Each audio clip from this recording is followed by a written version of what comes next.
자, 우리 옆에 분들과 다시 한번 인사하겠습니다. 오늘 정말 잘 오셨습니다.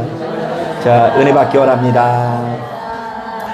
예, 감사합니다. 여러분, 지난 3일도 참 고생 많으셨습니다. 그 직장에서, 사회에서, 그 먹고 사는 여러 가지 문제로 인해서 참 마음 졸이고 상처받을 일이 많았는데, 오늘도 주께서 허락하시는 평안과 기쁨이 여러분들의 심령을 지키시기를 주님의 이름으로 축복합니다. 얼마 전 이 기독교 통계기관 목회 데이터 연구소가 한국인들의 종교 인식에 관한 조사를 했는데요. 당신은 도대체 왜 신앙생활을 하십니까? 라는 질문 앞에서 전체 응답자의 약 42%가 나는 마음의 평안을 얻기 위해서 교회를 다닌다라고 응답을 했고요. 자, 그리고 전체 응답자 수의 약 36%는 구원과 영생을 위해서 신앙생활을 한다라고 했는데요. 자, 이때 구원과 영생은 우리가 주로 죽어서 가는 천국을 의미합니다. 그러니까 이제 천국 가는 티켓을 얻기 위해서 교회를 다닌다라는 입장인 거예요. 자, 그리고 그 뒤를 이어서 나는 가족의 권유 때문에 가족의 평화를 위해서 교회를 나간다. 나는 건강, 재물, 성공 등의 축복을 얻기 위해서 교회를 나간다. 나는 다른 교인과 사교 목적으로 종교를 믿는다라는 답변이 이어졌다고 합니다. 자, 그러니까 바로 이 설문조사에 의하면 생각보다 많은 성도님들이 교회를 통해 혹은 신앙생활을 통해 자신의 삶이 실질적으로 개선될 것을 기대한다는 것을 알 수 있는데요.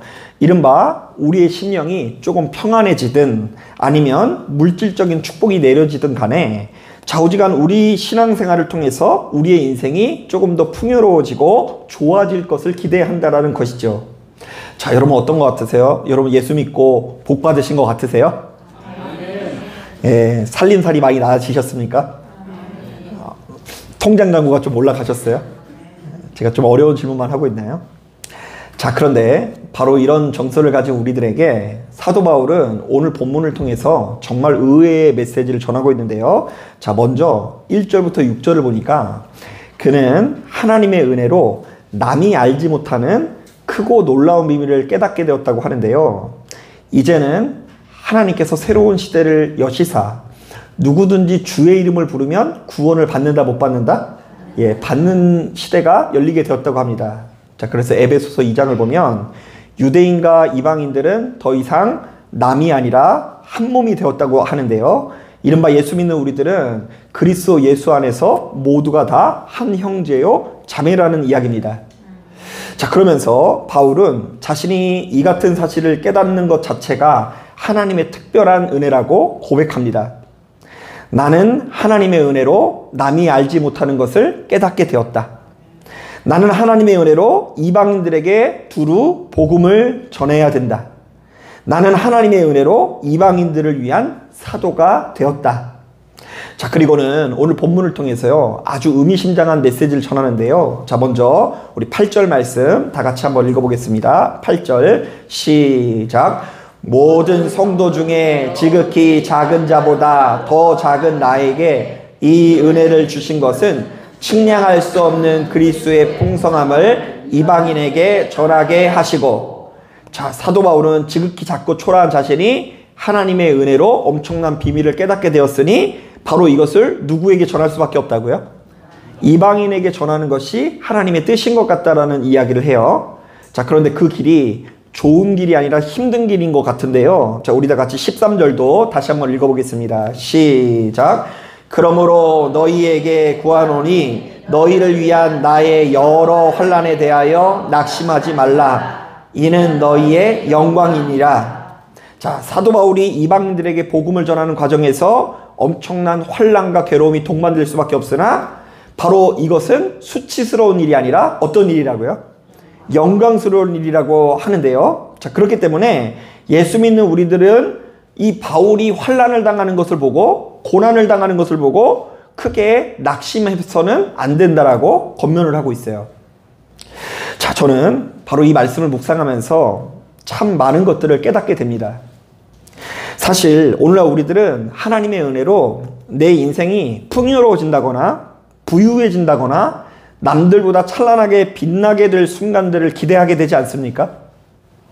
자, 하지만 사도 바울은 정반대 이야기를 하는데요. 자신은 하나님의 은혜로 남들보다 더 많은 환난과 괴로움을 당하는 길을 걸어갈 것을 자처했는데 바로 이것이야말로 예수 믿는 우리들에게 주어지는 영광 중의 영광이라고 소개하는 것입니다. 자, 실제로 성경에는 바로 이 같은 메시지들이 참 자주 등장하는데요. 자, 우리는 예수의 이름으로 부자가 되는 것을 기대하고 좋은 대학에 나오는 것을 기대하고 좋은 직장에 나오는 것을 기대하지만 이 성경에는 우리가 예수 때문에 더 많이 고난당하고 환난당하는 것이야말로 가장 큰 영광이라고 우리에게 제시하고 있어요. 특별히 요즘에 제가 그 요한복음 말씀을 강의 설교하다 보니까 이 툭하면 꺼내놓고 요한복음을 묵상하는데요. 자, 요한복음 13장을 보면 이런 말씀이 있습니다. 자, 예수께서 가룟 유다가 자신을 배반할지를 진즉부터 아시고 그에게 이렇게 말씀하십니다. 이 반어법인데요. 네가 하는 일을 속히 하라 이렇게 말씀하세요. 이거 가라는 거예요, 말라는 거예요? 이제 네가 안 그랬으면 좋겠다. 난 네가 이제 배신할 걸 알고 있다. 이렇게 표시하는 거예요. 자, 그랬더니 이 악한 유다가 예수를 배반하기 위해서 밖을 뛰쳐나가는 장면이 나오는데요. 자, 바로 이 순간 예수께서 바로 그 장면을 보면서 이렇게 말씀하십니다. 지금 인자가 영광을 받았고 하나님도 인자로 말미암아 영광을 받으셨도다. 여러분, 사실 우리들의 상식으로는 예수께서 오병이어로 수천 명을 먹이실 때 훨씬 더 영광스럽지 않나요? 아마 제가 그 오병이어로 이 시흥에 있는 5천 명이 아니라 한 50명만 먹어도 우리 교회 금방 부흥할 것 같아요. 그죠? 그런데 예수께서 그 오병이어로 수천 명을 먹이셨을 때가 영광스럽고 무수히 많은 병자들을 고칠 때, 특히 죽은 나사로를 살릴 때 얼마나 영광스럽게 느껴지십니까? 자, 그런데 그때는 영광이라는 말씀은 전혀 말씀하시지 아니하고요. 세상 사람들이 와 영광스럽다 이러니까 그것을 피해서 산으로 올라가세요. 자, 그런데 예수께서는 하필이면 자신이 사랑하는 제자들에게 배반당하는 그때를 가장 영광스러운 때로 표현하시고요. 또한 그로 인해서 십자가의 형벌이 자신에게 가까이 다가오는 바로 그 순간을 영적으로 가장 영광스러운 때로 묘사하시는데요. 자, 그 이유는 무엇일까요? 아주 간단합니다. 예수께서 하나님의 일을 위해서 더 많이 희생하고 더 많이 고생하는 자리에 서 있기 때문에 바로 그 자리를 영광스럽다라고 말씀하시는 것입니다. 자, 그러니까 영광은 뭐예요? 세상 사람들보다 더 잘 나가서 주변 사람들에게 잘난 척하는 게 영광이 아니라 내가 하나님을 사랑하기 때문에 더 많은 희생하는 자리, 고난받는 자리를 자처할 수 있는 능력이 생긴 게, 그런 영적인 여유가 생긴 것이 실제로는 영광이라고 말씀하시는 것입니다. 여러분, 신명기 34장에도 이와 비슷한 내용이 있습니다. 자, 거기 보면 겉으로 볼 때 모세의 말년이 참 비참하게 느껴지는데요. 자, 왜냐하면 모세는 약속의 땅을 그저 멀리서 바라볼 뿐 그 땅에 들어가요, 못 들어가요? 못 들어가고 모압 땅에서 그것을 지켜보면서 죽음을 맞이했기 때문에 비참한 죽음처럼 느껴져요.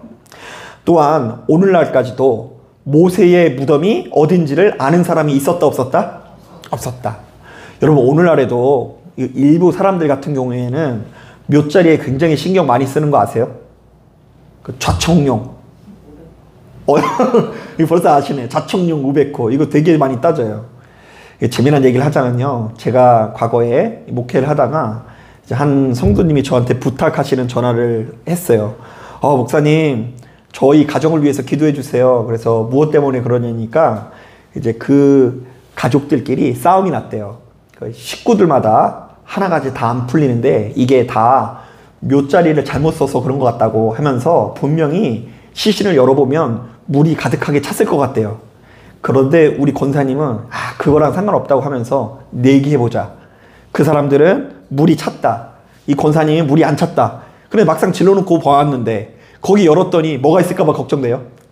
네, 물이 있을까봐 걱정돼가지고 아유 목사님 거기 물 안 나오도록 기도해 주세요 이렇게 얘기를 하시더라고요. 근데 다행히 저도 막 걱정돼가지고 막 기도하고 그랬는데 물이 안 나왔어요.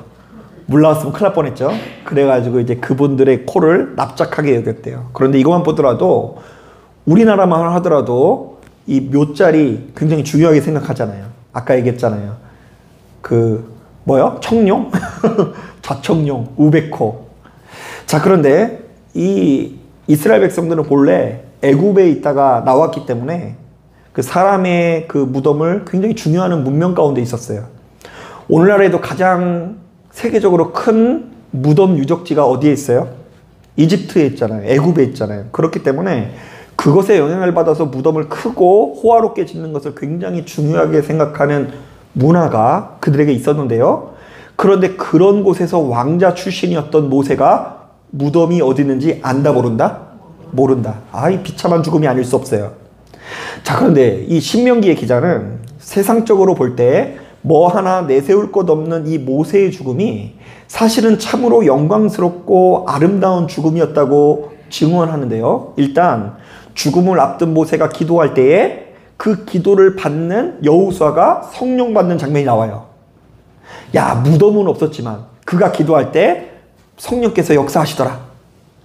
또한 이 성경은 모세가 죽고 난 이후에 그에 대해서 이렇게 평가를 합니다. 그 후에는 이스라엘에 모세와 같은 선지자가 일어나지 못하였나니 모세는 여호와께서 대면하여 아시던 자였더라. 자, 그러니까 이 모세의 죽음은 이 아름다운 죽음이었다. 모세의 말년은 아름다운 말년이었다라는 표현이 이 성경에 담겨 있어요. 자, 그러니까 모세는 부르심을 받은 이후에 자신에게 보장된 애굽의 풍요로움을 뒤로하고 하나님의 백성과 함께 무수히 많은 고난을 당하게 되었으나, 자, 이것을 통해서 가장 영광스럽고 아름다운 인생으로 거듭날 수 있었다라는 이야기를 하는 거예요. 애굽에서 누릴 수 있는 풍요로움이 아니라, 맛있는 반찬이 아니라 하나님 앞에 헌신하고 수고하고 고난받는 것을 통해 이 모세가 성령의 사람이 되었고 하나님의 영과 동행하는 축복을 누리게 되었다라는 것이죠. 자, 바로 이런 점에서 예수 믿는 우리들은 우리가 그리스도 예수의 이름으로 얼마나 부유해지고 풍요로워졌는지를 자랑하기보다 우리가 그리스도 예수의 이름으로 얼마나 많은 희생과 고난을 감내하는 인생으로 거듭나는지를 주목해야 되는데요. 이른바 예수 믿는 우리들은 하나님의 은혜로 더 낮은 자리, 비천한 자리로 나아갈 수 있어야 하고요. 또한 그리스도 예수의 이름으로 더 많은 희생과 봉사의 자리로 나아갈 수 있어야 한다는 이야기입니다. 자, 그러니까 하나님을 사랑한다라는 것에 대한 증표는 이런 거예요. 하나님을 사랑한다라는 증표는 내가 하나님을 많이 사랑했더니 많이 받았다라는 것이 증표가 아니고요. 그분 때문에 더 많은 고생과 불편함을 감수하게 되었다라는 의미가 있는 줄로 믿습니다. 자, 이런 점에서 제가 요즘에 좀 새롭게 느끼는 게 뭐냐면, 우리 교회 다니시는 여자분들 참 고생 많으세요. 왜냐면 남자분들은 바로 올라가면 화장실 있잖아요. 그죠? 근데 여자분들은 올라가가지고 저기 건너가지고 저 끝에 가야지 이제 화장실에 이르게 되죠. 더 많이 불편함을 감수한 여자분들에게 은혜가 있는 줄로 믿습니다. 제가 웃자고 말씀드리는 건데 이상하게 수요일 날에는 그냥 여러분들이 많이 인색하세요. 자, 그런데 여러분, 하나님께서 허락하시는 이 사랑의 증표는 희생과 고난과 낮아짐이라고 할 수 있어요. 자, 말씀을 준비하다가 문득 오늘은 이 말씀을 준비하는 내내 생각나는 이야기가 있는데요. 자, 말씀을 준비하다 보니 문득 저희 할머니의 장례를 제가 직접 인도할 때의 일이 생각이 납니다. 사실 저희 할머니는 생전에 기독교인은 아니었지만 목사인 손자를 배려해서 기독교 예식으로 치러달라는 유언을 남기고 돌아가셨는데요. 자, 그래서 제가 하는 수 없이 저희 할머니의 장례 예식을 직접 집례하게 되었습니다.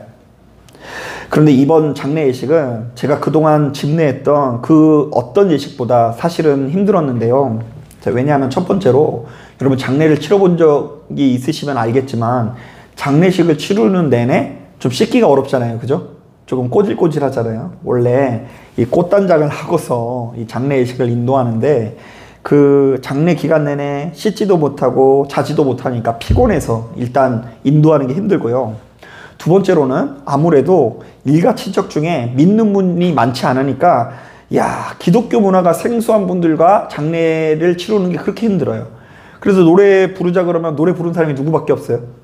저희 가족밖에 없는 거예요. 그러니까 이게 그런 상황에서 장례 집례하는 게 힘들고요.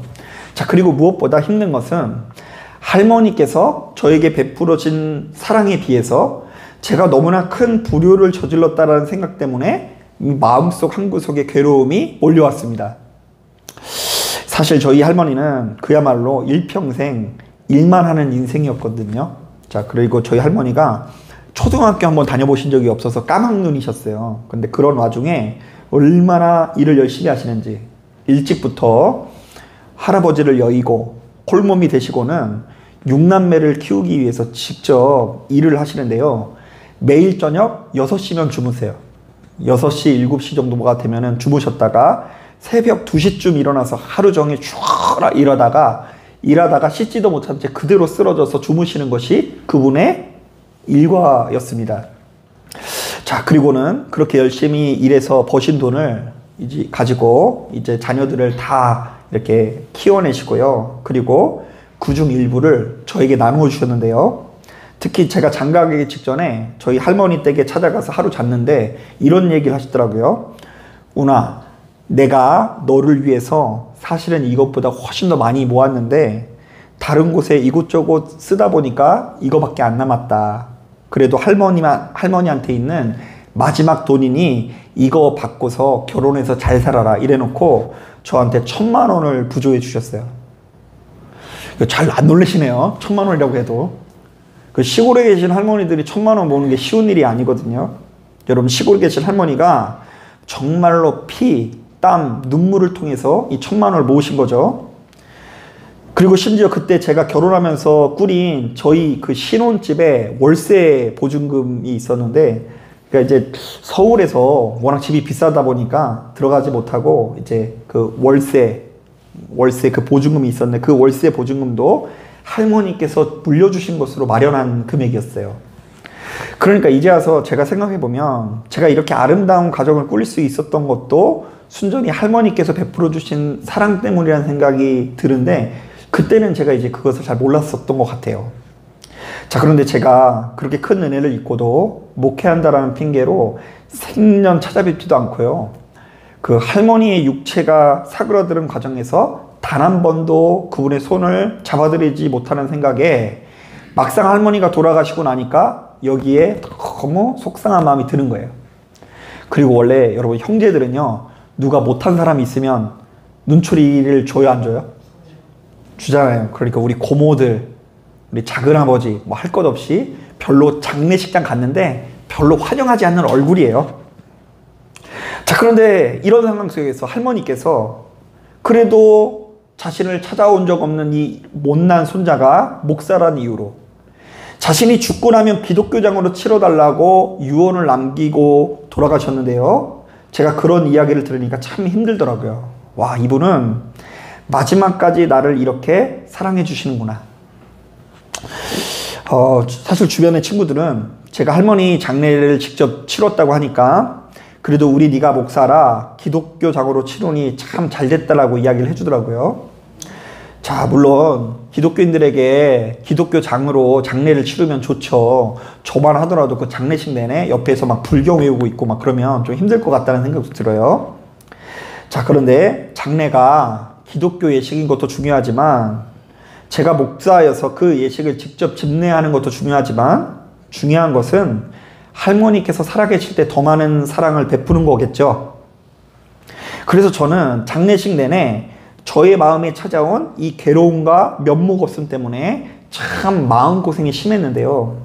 자, 그런데 한편으로는 바로 이런 감정들이 사실은 내 안에 거하시는 성령께서 주시는 일종의 형벌이라는 생각이 들어서 납작 엎드려졌습니다. 그 양심의 가책도 사실은 누가 주시는 역사일 수 있어요? 하나님의 작품일 수 있죠. 그리고 장례식 내내 뭔가 나를 향해서 그 원망의 눈초리를 보내고 있는 사람들마다 가서 사과를 하고 매일마다 매일 밤마다 눈을 감고 가슴 깊이 회개하는 시간을 갖게 되었습니다. 만나는 사람들마다 제가 죄송합니다. 잘못했습니다. 못 찾아봐서 죄송합니다. 그러니까 뭐 어떤 분은 막 눈물을 흘리면서 어떻게 그럴 수 있냐면서 막 원망도 하고요. 하여튼 그 장례를 치르는 동안 얼마나 힘이 든지 몰라요. 그때 제가 실감한 말씀이 있는데요. 혹시 이런 말씀 아세요? 사랑 안에 두려움이 없고 온전한 사랑이 두려움을 내쫓는다. 제가 평상시에 조금 더 많이 희생하고 사랑하는 자의 위치에 섰다면 그런 지경에 이르지 않았을 텐데, 제가 이번 기회로 이 사랑 안에 두려움이 없고 온전한 사랑이 두려움을 내쫓는다는 말의 의미가 무엇인지를 좀 알겠더라고요. 그러면서 제가 기도했어요. 예수 믿으면서도 제가 아무것도 하지 않음을 용서하여 주옵소서. 여러분, 우리가 한 가지 분명히 해야 되는데요. 하나님께서는 사랑의 하나님이시라는 것입니다. 자, 그런데 그분께서 우리에게 어떤 사랑을 베풀어 주셨습니까? 자, 일단 아버지 하나님께서는 우리를 사랑하시기 때문에 자신의 독생자를 우리에게 내어주시는 사랑을 베푸십니다. 그리고 이 땅에 오신 독생자께서는 우리를 아끼고 사랑하시기 때문에 친히 모든 고통과 희생을 감수하면서 화목제물이 되어주십니다. 또한 성령께서 날마다 우리와 함께 하시면서 우리의 아픔을 당신의 아픔처럼 여겨주시는 사랑을 베풀어 주시는데요. 그렇다면 바로 이런 하나님을 믿고 의지하는 우리들도 역시 누구의 형상을 닮아야 될까요? 하나님의 형상을 닮아가야 될 줄로 믿습니다. 자, 그런데 우리는 냉정하게 말해 하나님의 사랑을 닮아가는 데는 별로 관심이 없어요. 하나님의 권능으로 한몫 땡기려고 하는 사람, 남이 알지 못하는 큰 신비로 내 앞날을 맞춰서 조금 헤쳐나가려고 하는 사람, 신비를 경험하려고 하는 사람, 이 땅에서 잘 먹고 잘 살고 출세하고 진급하는 것에만 관심이 있지 하나님의 사랑에 힘입어 그것을 주변 사람들에게 베푸는 데는 인색하기가 그지없다라는 이야기입니다. 제가 일전에 참 재밌는 이야기를 한 적이 있는데요. 그 한 잡지사 기자가 연예인 부부 4쌍을 대상으로 과연 부부가 함께 살면 닮아가는가를 문제를 가지고 이 분석을 했습니다. 그래서 결혼 3년 차, 13년 차, 26년 차, 43년 차 부부를 이렇게 모아놓고 이제 서로의 사진들을 이렇게 시간대별로 이렇게 분석을 하게 됩니다. 자, 그랬더니 오래 산 부부일수록 서로의 얼굴이 닮는다, 안 닮는다? 닮는다. 우리 박몽수 선생님 얼굴 누가 닮은 줄 아세요? 예, 이 부부의 얼굴이 굉장히 닮는데요. 자, 그러면서 이제 그 분석 이야기를 들어보니까 대부분의 부부는 기쁨과 슬픔, 웃음과 울음의 궤를 오랫동안 함께 하기 때문에 결국 비슷한 얼굴 근육을 사용해서 비슷한 생김새가 된대요. 그래서 만약 이 남편은 항상 어둡게 다니고 아내는 밝게 다니면 문제 있는 부부예요. 뭔가 서로 세계관이 다른 거예요. 보통 한 사람이 울상을 하고 있으면 다른 사람도 울상한 경우가 많아요. 인정하기 싫었다 뿐이지 둘 다 비슷한 얼굴을 하고 있는 경우가 많대요. 자, 그런데 제가 그 얘기를 들으면서 이런 생각이 들었습니다. 부부가 오랜 시간 함께해도 서로 얼굴이 이렇게 닮아간다고 한다면 우리도 역시 수시로 하나님께 나와서 기도한다면 우리의 얼굴이 누구를 닮아가야 된다고요? 하나님을 닮아가야 되겠죠. 여러분, 심한 경우에는요 일주일에 10번 넘게 예배 드리시는 분도 있어요. 7일 동안 10번 넘게 예배 드렸으면 누구를 닮아야 된다고요? 하나님의 사랑의 형상을 담는 게 정상입니다.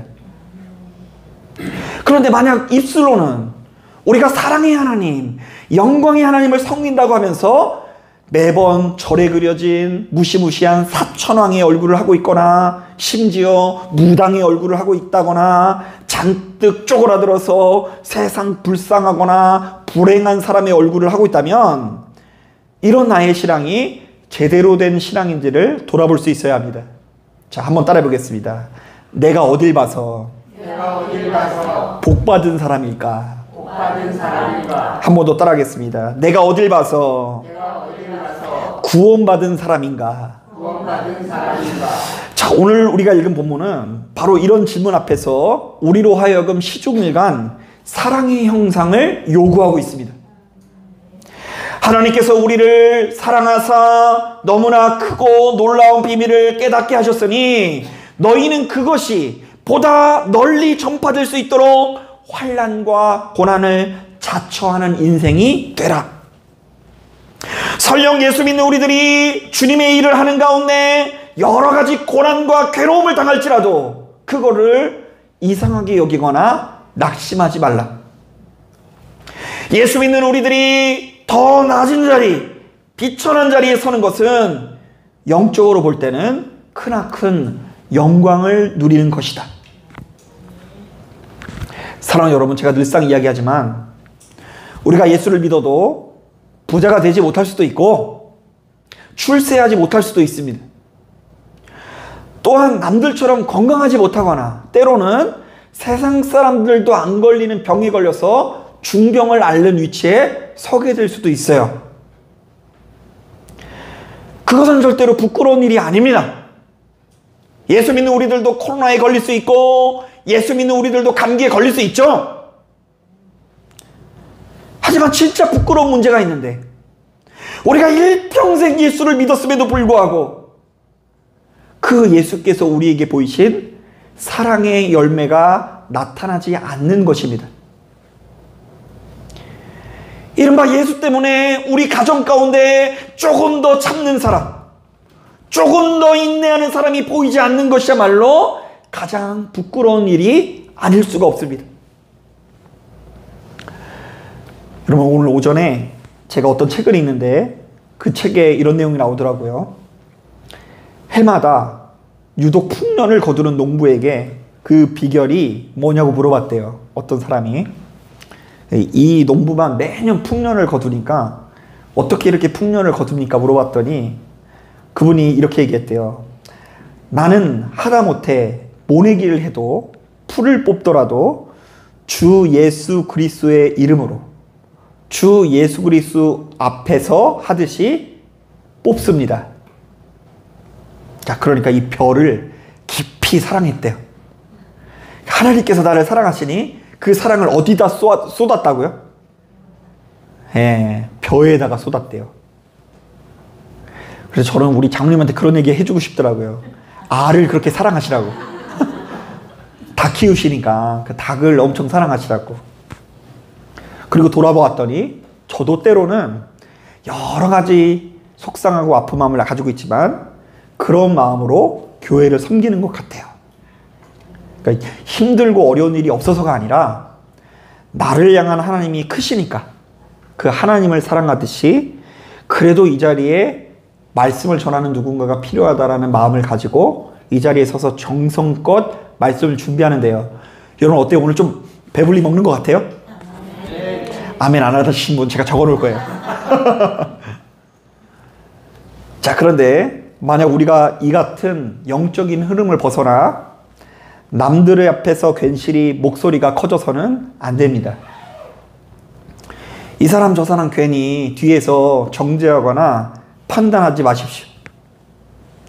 남들보다 잘 나가고 대단한 자리에 있어서 우리가 누리고 있는 축복을 자랑하는 자리에 있어서도 안 됩니다. 가만히 보면 간증이라는 명목하에 이 사람 저 사람 앞에서 자랑하는 사람들이 너무나 많이 있어요. 자, 그런데 하나님의 은혜로 되어진 것을 자랑할 게 뭐가 있어요? 나의 공로가 하나도 없는데 그냥 나는 자격이 없는데 하나님께서 주신 거라고 한다면 자랑할 것이 없는 거잖아요. 그런데 바로 이러한 영적인 눈이 뜨이지 않는 사람들은 가장 미안해야 할 사람들이 오히려 목소리를 높여서 소리를 내요. 성질을 내요. 가장 미안해야 할 사람이 오히려 성질을 낸다니까요. 가장 안 지키는 사람이 지켜야 된다라고 말하고요.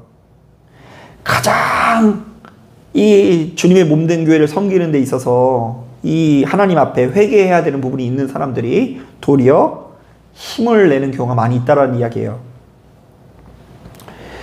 여러분, 이런 점에서 은혜 없는 자가 지나치게 잘 살면 안 되겠다라는 생각도 들어요. 은혜 없는 자가 지나치게 잘 풀리면 그것은 더 이상 축복이 아니라 저주가 되기 십상하니까요. 우리가 이렇게 어려운데도 이 꼿꼿해가지고 주변 사람들을 상처 입히고 괴롭히는데, 우리가 잘 나가고 출세하고 성공하면 얼마나 많은 사람들을 다 아프게 하고 힘들게 할까요? 사랑하는 여러분, 진정으로 주님을 제대로 알게 되었다면 그야말로 빚진 자의 심정이 있어야 됩니다. 따지고 보면 오늘 본문도 바울이 빚진 자의 심정을 가졌다는 거예요. 왜 자기를 지극히 작은 자로 묘사를 하냐면, 바울은 자신이 이 예수 믿는 사람들을 잡아다 죽인 자라는 것에 대한 그 믿음의 고백이 있었어요. 아, 내가 주변에 많은 사람들을 잡아다가 죽이는 자의 위치에 섰었는데 하나님의 은혜로 이방인들을 위한 사도가 되었다. 나는 내가 노력해서 무엇인가를 제대로 깨달은 것이 아니라 하나님의 은혜로 이렇게 놀라운 것을 깨달았으니 내가 깨달은 것을 더 많은 사람들에게 전해야 된다. 내가 설령 어렵고 힘들더라도 그것을 위해서 헌신하는 것이 축복이요 영광이다. 여러분, 우리도 바로 이런 빚진 자의 심정으로 더 많이 헌신하고 수고하고 죽어줘야 되는 자리에 서야 된다는 것을 기억하십시오. 그것은 꼭 교회를 위해서 뭘 하라는 이야기가 아니에요. 교회가 아니어도 좋아요. 가정에서든 직장에서든 사회에서든 주변의 많은 사람들 앞에서 내가 어떻게 해야 더 낮아질까, 죽어질까, 평화를 이룰까를 고민하면서 하나님께서 기뻐하시는 바로 그 길을 걸어가실 수 있는 저와 여러분들이 되기를 주님의 이름으로 축복합니다. 자, 기도하겠습니다.